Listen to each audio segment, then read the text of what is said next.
하나님 말씀은 구약성경 이사야서 30장 6절 7절 말씀입니다. 우리 같이 한 목소리로 함께 읽겠습니다. 내게 짐승들에 관한 경고라. 사신들이 그들의 재물을 어린 나귀 등에 싣고 그들의 보물을 낙타 안장에 얻고 암사자와 수사자와 독사와 및 날아다니는 불뱀이 나오는 위험하고 곤고한 땅을 지나 자기에게 무익한 민족에게로 갔으나 애굽의 도움은 헛되고 무익하니라. 그러므로 내가 애굽을 가만히 앉은 라합이라 일컬었었느니라. 아멘. 과연 애굽이 도울 수 있나? 라는 제목으로 말씀의 은혜를 나누고자 합니다. 이 6절과 7절, 이것은 위기 앞에서 하나님을 떠난 인간이 얼마나 맹목적이고 허무한 길을 걸어가게 되는지를 보여주었습니다. 아수르의 위협이라는 거대한 폭풍 앞에서 유다 백성들이 살기 위한 자구책을 이제 생각해낸 것이 애굽입니다. 그들이 선택한 길은 그것이 생명의 길이 아니라 맹수와 독사가 오글거리는 죽음의 사막이었습니다. 오늘 본문을 통해 우리가 하나님이 아닌 이 세상을 의지하면서 살아가려고 하는 이런 생각과 시도들이 얼마나 그것이 어리석은 것인지, 또 우리의 인생이 얼마나 허무한 것인지, 그것을 다시 한번 깨닫게 되는 은혜의 시간이 되기를 바랍니다. 이제 유다의 사절단은 히스기야가 이제 보낸 애굽으로 보낸 이제 사절단이죠. 이제 그들이 애굽을 향해서 갑니다. 근데 그것은 이제 실제 역사적으로 보면은 유다를 침략한 그 아수르에도 뭐 정찰병도 있고 뭐 그러지 않겠습니까? 이제 그들의 눈을 피해서 몰래 가야 하는 길이죠. 그러니까 정상적인 루트가 아니라 이렇게 이제 비상적인 길로 갑니다. 그래서 그를 이제 네겝 사막, 네겝이라고 하는 것은 네겝은 원래 그냥 남방이라는 뜻이거든요. 남방. 이 남방 네겝은 이제 광야를 일컫는 말인데, 거기는 이제 정상적인 길이 아니라 야생의 지대죠. 이제 부득불 아수르의 눈을 피해야 했기 때문에 바로 이 네겝 사막, 유다의 남쪽에 위치하고 있는 이제 광야를 통과한 겁니다. 이 6절은 그 여정을 바로 암사자, 수사자, 그리고 독사와 불뱀이 나오는 환난과 고통의 땅이라고 부르고 있는 겁니다. 이제 그 길을 가는데 이제 애굽에 도움을 요청하러 가니 그냥 갈 수 없지 않습니까? 그래서 이제 재물과 보물들을 싣고 갑니다. 그래서 이제 낙타와 나귀의 등에다가 그 나라의 귀한 이런 재물과 보물들을 잔뜩 싣고 가는 거죠. 사실상 이런 것들은 하나님께 드려야 할 정성과 헌물들입니다. 그러니까 하나님께 드려야 할 것을 이제는 애굽 왕에게 그것을 보내고 있는 겁니다. 여러분, 우리들이 살면서 하는 이런 수고와 헌신들, 노력들이 있습니다. 그것이 사실상 하나님께는 뭐 무슨 가치가 있겠으며 하나님이 혈단이고 그런 것을 원하지 않으시죠. 그런데 그런 재물이나 예물, 시간과 노력, 수고, 이런 것들은 우리의 생명이거든요. 근데 그것을 이제 하나님께 드려서 더욱 누릴 수 있어야 하는데 오히려 세상을 향하여 그것을 소모하고 있는 모습입니다. 그러니까 이들이 그걸 싣고 가는데 뒤에서 이제 뭐라고 합니까? 아주 낙타 안장에 얹었다. 여기서 이제 낙타 안장이라고 이제 번역한 이것이 이제 혹입니다. 낙타의 혹이죠. 그리고 어린 나귀들의 어깨에 실었다. 나귀 등에 싣고. 그러니까 이거는 지금 어린 나귀의 등, 그리고 낙타 안장, 이것을 얘기하는 것은 이제 상당히 많은 양의, 그러니까 실을 수 있을 만큼, 그리고 어린 나귀에까지 뭐 이런 겁니다. 그래서 이렇게 무거운 짐을 지은 거죠. 이게 사실상 우리들이 살아가는 오늘의 우리들의 영적인 현실인 겁니다. 우리가 이 세상을 살아가면서 이러저러한 문제와 소원들이 있어서 그것을 해결해 감에 있어서 우리가 하나님 앞에 드리는 이런 기도와 또 간절한 소원을 아뢰는 이러한 것과 또 이 세상에 마음을 쏟는 것, 이것을 우리가 여기서는 이제 네게부 사막을 지나는 남방의 광야 땅을 지나는 수고라고 이야기를 했지 않습니까? 우리의 인생이 어떤가? 정말 하루하루를 살아가는데 하나님을 의지하는 마음과 세상을 의지하는 마음, 또 하나님을 향한 열심과 세상을 향한 열심, 그것을 우리가 비교해 볼 수 있겠습니다. 그런데 그렇게 우리들이 바로 암사자, 숫사자, 독사, 그리고 날아다니는 불뱀, 이것들은 뭡니까?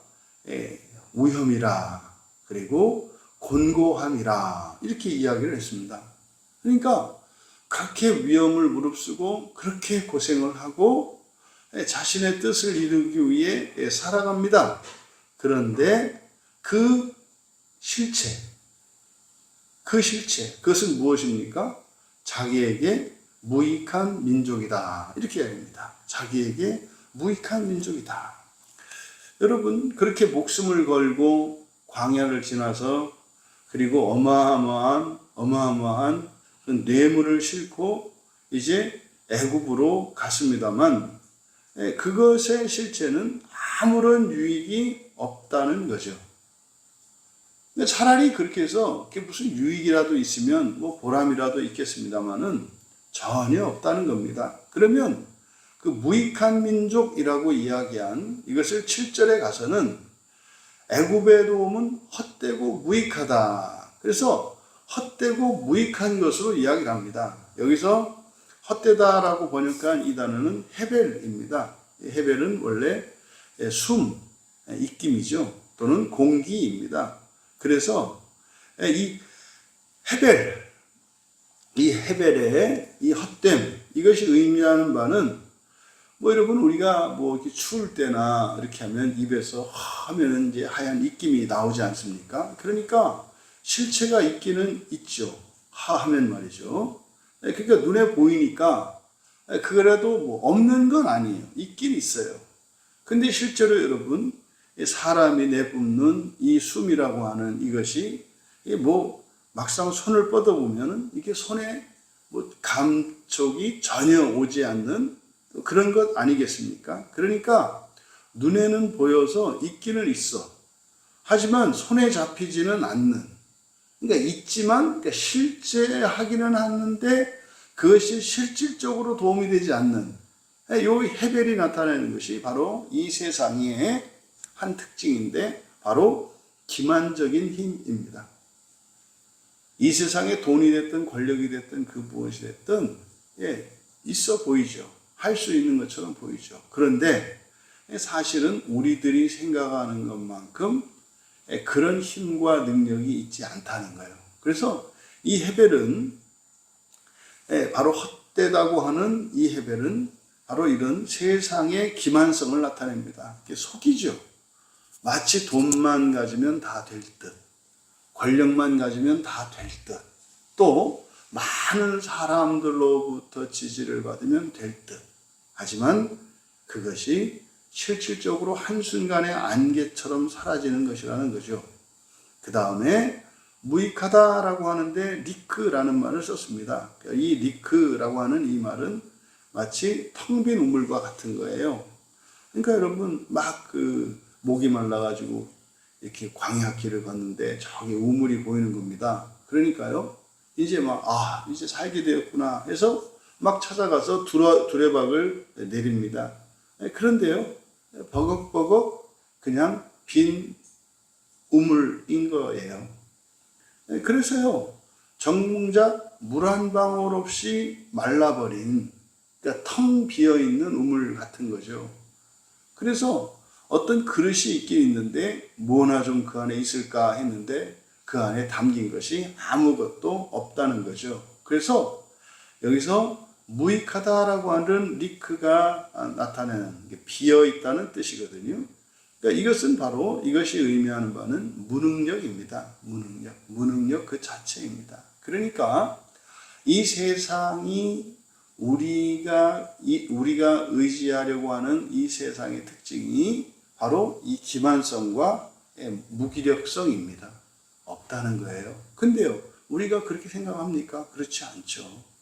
어마어마한 힘이 있지 않습니까? 그러니까 여기서 지금 역사적으로는 외적인 아수르부터 침략한 상황이고 이것을 우리들에게 적용하면 구체적으로 어떠한 일이 되겠고, 그래서 거기에 애굽의 군대가 원조를 오면은 충분히 애굽의 그 군사력으로 물리칠 수 있단 말이에요.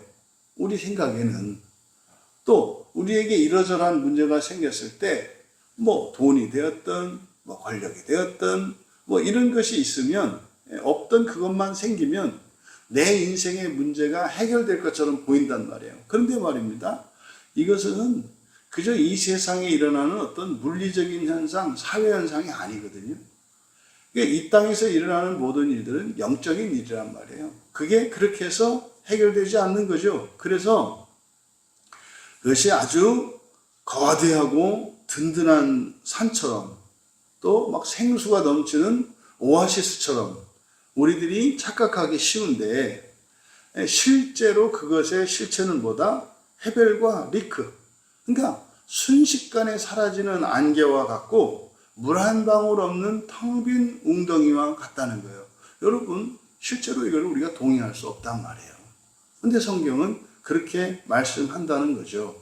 그래서 7절 하반절에 가면 다시 한번 그 애굽을 무엇과 같다고 하느냐? 애굽을 가만히 앉은 라합이라 일컬었느니라. 여기서 이제 라하브 폭풍우입니다. 폭풍우. 그래서 가만히 앉은 쉐베트고요. 그러니까 쉐베트는 중지, 정지 이런 뜻이거든요. 그러니까 이제 폭풍이 올라면은 막 가다가 멈추어 서 있는 거예요. 그 자리에 딱 멈추어 서 있는 폭풍. 그러니까 폭풍이 불기만 하면 어마어마한 그 기세로 정말 바닷물도 뒤집어 놓고 정말 아름드리 나무도 뿌리째 뽑아낼 수 있는 힘을 가지고 있기는 합니다만 딱 얼음에서 멈추어 있는 폭풍우 같은 거예요. 바로 이 애굽이 가지고 있는 힘이라는 게 바로 그런 거라는 거죠. 딱 멈추어선 정지한 폭풍우가 바로 라합이다라고 얘기하는 겁니다. 근데 이제 언어 유희죠. 이 라합이라고 하는 것은 또 한편으로 하나님께서 만드신 사람들이 감히 어쩔 수 없는 가장 강력한 무시무시한 바다 괴물을 나타내거든요. 그러니까 이것은 자연현상으로는 폭풍우요. 이것이 실제적으로 하나님의 피조물을 나타낼 때는 가장 강력한 바다의 피조물을 나타낸단 말이에요. 그러니까 이게 우리들이 돈이라고 하는 것, 권력이라고 하는 것, 얼마나 막강한 힘을 갖습니까? 그런데 정지한 폭풍우라고 이야기한 건 뭐겠습니까? 이 사건에 있어서는 아무런 힘을 발휘할 수 없다는 거예요. 여러분, 우리 인생에 일어나는 사소한 일들도 말입니다. 이것은 우리의 구원을 위해서 일어나는 사건들이기 때문에 구원의 주체는 하나님이세요. 그리고 이 구원의 문제는 사실상 우리의 본성과 관련되어 있거든요. 우리의 본성의 변화를 일으킬 수 있는 그 어떤 힘, 그 어떤 수단 없습니다. 이것은 오직 하나님께서만 하십니다. 우리들이 성경으로 마음기경을 함으로써 우리의 인격을 변화시키는, 그래서 성령께서 우리의 본성을 변화시키는 일에 우리가 인격의 변화로 함께 합니다만, 우리가 본성을 변화시키면은, 우리의 인격을 변화시키면 성령님께서는 반드시 그렇게 해야 되느냐? 그건 아닙니다. 또 우리가 우리의 인격을 변화시키면 그냥 자동으로 성령님께서 그렇게 하느냐? 그렇지 않습니다. 여러분, 우리가 마음기경이라고 해서 성경을 가지고 우리의 전 인격을 살피고 그것들을 이제 바꾸어 나가는 실질적인 어떤 방법이 있단 말이에요. 근데 이게 기독교에만 있는 게 아닙니다. 오히려 이런 부분은 불교가 더 탁월하죠. 왜냐하면 불교의 관심 자체가 사람의 마음이거든요. 그래서 어떻게 하면 사람의 마음의 평화를 찾을 수 있는가에 대한 수많은 연구와 실천과 실험들이 얼마나 오랫동안, 한 2500년 동안 되어 왔잖아요. 그러니까 그 연구에, 그리고 그런 실험의 결과물들이 상당한 결과물로 지금 이렇게 쌓여 있단 말이에요. 그래서 인격을 바꾸고 이렇게 고매한 인격을 갖게 하고 이렇게 하는 이런 일들은 오히려 기독교보다 불교가 더 탁월해요. 그런데 말입니다. 그 탁월함은 우리의 본성의 변화에는 아무런 영향을 끼치지 않는다고요. 왜요? 거기에는 성령이 없거든요. 성령이 없거든요. 사람을 사람 되게 만드는 일은 여러 가지 방식이 있어요. 그러니까 여러 종류의 교육이나 훈련을 통해서도 사람을 바꿀 수 있다고요. 그런데요, 그것이 본성을 바꾸지는 못해요. 그러니까 바로 이 애굽이라고 하는 정말 천하무적의 이 제국의 힘도 한 사람의 마음을 변화시키지는 못한다 이 말이에요. 지금 이것을 말씀하고 있는 거죠. 그래서 여러분, 이 세상에 어떤 막강한 힘이나 세력이나 능력이나 기술이나 지식이라 할지라도 그것은 뭐한다? 우리의 인생에 일어나는 일들을 근본적으로 실제적으로 변화시킬 수는 없다는 사실을 이야기하고 있습니다. 여러분, 이것이 잊지 말아야 돼요. 우리가 왜 예수님을 믿고 있으면 왜 우리가 교회를 나오고 있고 왜 예배를 드리는지 이것을 기억하셔야 합니다. 그래서 우리의 본성을 바꾸는 일이 단지 우리의 삶의 현주소나 우리의 인격이나 우리의 관계를 내버려 두고 방치한 상태로 우리의 본성만 바꾸는 것도 없어요. 그러니까 성령께서 그냥 일방적으로 주도적으로 우리의 환경을 바꾸고 이런 일도 없습니다. 그것은 우리로 하여금 참여하게 하셔서 함께 하시거든요. 왜요? 사랑 때문에 그렇단 말이에요. 사랑 때문에. 그 과정을 통해서 함께 교제하며 그때 사랑이 커가게 되거든요. 그래서 여러분, 문제를 해결하는 것만이 답이 되지 않습니다. 어떤 문제, 또 문제가 아니라 소원이 생길 수도 있죠. 그러면 그 또한 해결해야 될 문제라는 점에서, 이루어지지 않았다는 점에서 문제인 것은 또 똑같은 거죠. 그럼요, 우리의 일상의 크고 작은 필요나 여러 가지 어려움이나 환난들을 통해서 그거를 방치하는 것이 아니라 성경에서는 그거를 고쳐야 한다.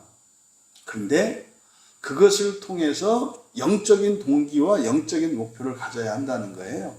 그게 바로 우리의 본성의 변화죠. 단지 현상적이고 현실적인 이런 문제들만을 해결하려고 하는 이것을 헛된 수고라고 이야기를 하는 겁니다.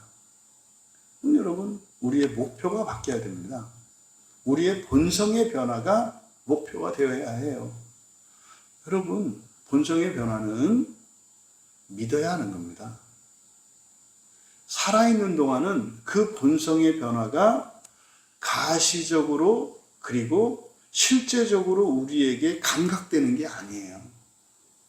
보통 우리가 이렇게 어떤 경험하는 어떤 신비적 체험이나 이런 것들은 다 육체의 현상이거든요.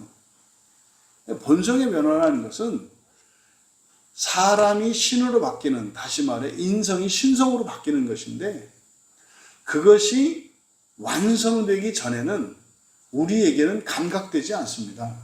그래서 그 신성의 변화를 인격의 변화와 생활 속에서의 이런 환경의 변화를 통해서 우리는 본성의 변화를 믿을 수가 있는 거예요. 여러분들은 여러분의 본성의 변화를 믿으십니까? 본성의 변화를 믿는 것과 믿지 않는 것은 현재의 삶에서 우리가 예수님을 믿고 성령의 도움을 받으며 살아가는 이런 은혜와 이런 영적인 삶을 가능하게 하기도 하고 전혀 그것을 경험하지 못하기도 합니다.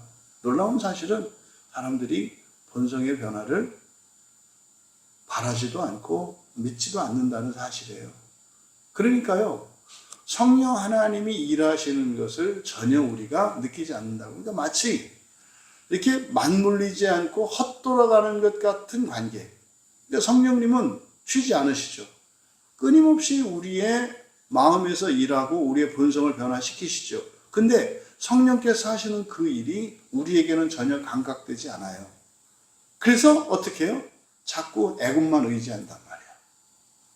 애굽만 의지한단 말이야. 돈만 벌면 되는 것처럼. 뭐 우리 학생들의 경우에는 공부 열심히 해서 성적만 좋아지면 되는 것처럼. 근데 여러분, 돈 벌고 성적 좋아지고 또 자기가 뭐 하고자 하는 어떤 일을 이루어내고 그거는 세상적으로도 할 수 있단 말이에요. 그런데 그리스도인들은요, 세상 사람들은 되는데 오히려 신앙이 있는 그리스도인은 안 되는 경우가 더 많아요. 안 되는 경우는 뭐겠습니까? 근본적인, 우리의 궁극적인 목적이 되어야 하는 본성의 변화를 믿지 않고 바라지 않을 때 오히려 이 세상에서는 그 목적을 이룰 수 있는 강력한 수단을 가지고도 해결이 안 된다고요. 그럼 이 사람들에게 신앙은 뭐겠어요? 오히려 손해를 보는 게 됩니다. 오히려 해로운 게 된다고요. 주일마다 교회 나와서 예배를 드리는데 오히려 내 일에 걸림돌이 되고 방해물이 된다 이 말이에요. 오히려 이 세상을 살아가는데 불리한 요소로 작용한단 말이에요. 이것을 여러분들이 기억하셔야 합니다. 그럼 뭐 그런 게 어딨냐? 예. 그래서 항상 문제는 하나님이시라고요. 내가 원하는 것보다 너무나 더 큰 것을 원하기 때문에 이 하나님이 도움이 되는 게 아니라 오히려 내 인생에 걸림돌이 되는 것 같다 이 말이에요.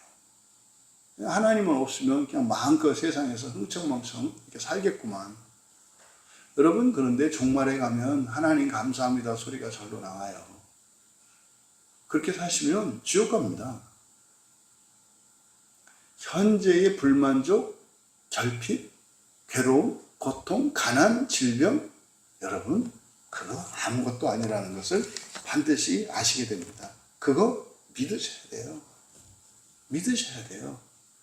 여러분들이 그거를 이렇게 이해되고 파악돼야 믿겠다? 굉장히 어리석은 짓이에요.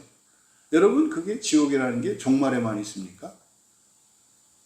현재의 삶에서요, 배신으로 경험되고요, 억울함으로 경험되고요, 아쉬움으로 경험되고요, 후회로 경험되고요, 미래에 대한 염려와 걱정, 근심으로 경험이 됩니다. 여러분이 정말로 언제나 마음이 평안하십니까? 예? 그런데요, 분명히 말씀하잖아요. 예? 고린도전서에서는 그런 사람은 뭐한다? 확실히 넘어진다. 여러분, 정말 이 세상이라고 하는 이 텅 빈 우물에 어떤 기대감을 갖고 거기에서 물 한 모금 길어 올리겠다고 애쓰고 수고하는 이런 에너지를 쏟아붓는 이것은 어리석은 짓인 것을 여러분들이 깨닫고 멈추셔야 합니다.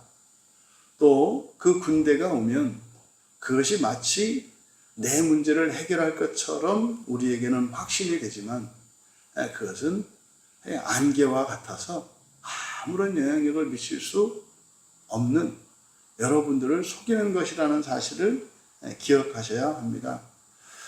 이러저러한 위기의 순간에 또 인생에 여러 가지 문제가 생겼을 때 또 여러분의 소원이 이루어지지 않을 때 그것을 궁극적으로 이루어 주실 뿐만 아니라 우리의 본성까지 변화시켜 주실 분은 오직 하나님 한 분이신 것을 기억하시기 바랍니다.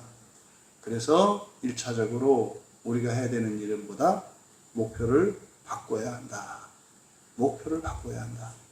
여러분들이 첫째 부활을 목표로 삼지 않으면 되도 허무할 것이요. 그것이 여러분 손에 쥐어져도 아무런 능력이 되지 않는다는 사실을 이해하려 하지 마시고 믿고 여러분의 인생 가운데 한숨과 이런 후회는 완전히 사라지는, 그래서 인생에 생기는 이러저러한 문제들 때문에 두려워하는 것이 아니라 그것으로 인해 본성의 변화를 입는 복된 우리 모두 되시기를 주님의 이름으로 축원합니다. 존귀하신 하나님, 저희들의 생각이나 저희들의 경험보다 성경 말씀을 더 참되고 사실인 것으로 믿게 하여 주셔서 하나님의 모든 말씀을 믿고 살아가며 하나님을 의지함으로 후회 없는 인생을 살게 하여 주시옵소서. 우리가 목표하는 바, 그것은 성경을 통해 우리에게 말씀하시는 부활에 비하면 정말 아무것도 아니고 헛된 것임을 믿게 하여 주셔서 예수 그리스도를 통하여 성령으로 말미암는 구원의 은혜를 입은 자들로서 참으로 이 세상의 모든 사람들로부터 구별된 복되고 영광스러운 인생을 시작할 수 있도록 도와주시옵소서. 감사하며 예수님의 이름으로 기도하옵나이다.